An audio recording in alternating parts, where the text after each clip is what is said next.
జరిగింది. దురదృష్టవశాత్తు ఆ పార్టీ రాలేదు, మా పార్టీ వచ్చింది. ఈయనకి ఏపీఐసీ చైర్మన్ ఇచ్చారు.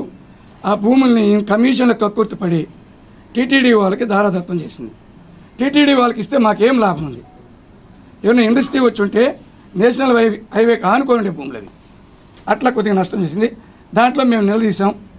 కేవలం ఆ భూముల్లోనే ఇంచుమించు 12 కోట్ల రూపాయలు వాళ్ళ అన్నాదమ్ముళ్ళు ఆమె కమిషన్ రూపంలో దండుకోవడం జరిగింది. అదే కాకుండా చెక్కుల రూపంలో తీసుకోవడం జరిగింది. దీని మీద రాబోయే ప్రభుత్వాన్ని ఎంక్వైరీ చేయమని మీ ద్వారాగా నేను డిమాండ్ చేస్తున్నా. అదేవిధంగా టోల్గేట్ కాడ భూదాన భూమి 12 ఎకరాలు ఉంటే మేము ఆపిచ్చాం. ఆపిస్తే నన్ను తెలియకుండా ఆర్టీఓ గారికి పెట్టి కన్వర్షన్ చేసింది. నేను అప్పుడు నిలదీశా. ఇవన్నీ దృష్టిలో పెట్టుకొని మమ్మల్ని దూరం పెట్టడం జరిగింది. ఇదే కాదు, అంగన్వాడీ టీచర్లు మా మండలంలో నలగని ఫిలప్ చేస్తే ఒక్కొక్కరికి 2 లక్షలు 3 లక్షల రూపాయలు తీసుకోవడం జరిగింది. సీఎం రిలీఫ్ ఫండ్ చెక్కులకి 10% వసూలు చేయడం జరిగింది.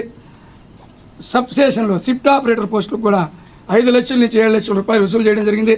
ఇవన్నిటికీ మీ ముందర మీ ద్వారాగా నేను ఆమె చెప్తున్నా, నేను నిరూపిస్తాను. ఆమె నిరూపించే పని అయితే కాణిపాకం రమ్మని రెడీగా ఉన్నా. ఎందుకంటే ఫేక్ న్యూస్ మేము చెప్పడం లేదు. ఎవరైతే తీసుకున్నారో, ఎవరి దగ్గర అయితే సీఎం రిలీఫ్ ఫండ్ దగ్గర 10% కానీ ఈ చెక్కుల డబ్బులు కానీ ఇవన్నీ నేను నిరూపించేదానికి సిద్ధంగా ఉన్నాను. అదే కాకుండా ఇంకా నేనేదో అభివృద్ధి చేశాను వడమాలపేట అంటుంది. ఏం అభివృద్ధి చేసిందో నాకు అర్థం కాల. మేము హైవేకి దగ్గర ఉన్నాం, ఎయిర్పోర్ట్కి దగ్గర ఉన్నాం, తిరుపతి దగ్గర ఉన్నాం. దగ్గరగా ఉంటే గవర్నమెంటు అన్ని రాష్ట్రం మొత్తం మీద ఇచ్చినటువంటి సచివాలయాలు, ఆర్బీకేలు, వెల్నెస్ సెంటర్లు చెప్తే ఏమన్నా ఒక ఇండస్ట్రీ తెచ్చిందాం ఏపీఐసీ చైర్మన్గా ఉండి. ఇక్కడనే కాదు, కోసల నగరంలో కూడా నేను అడుగుతున్నా.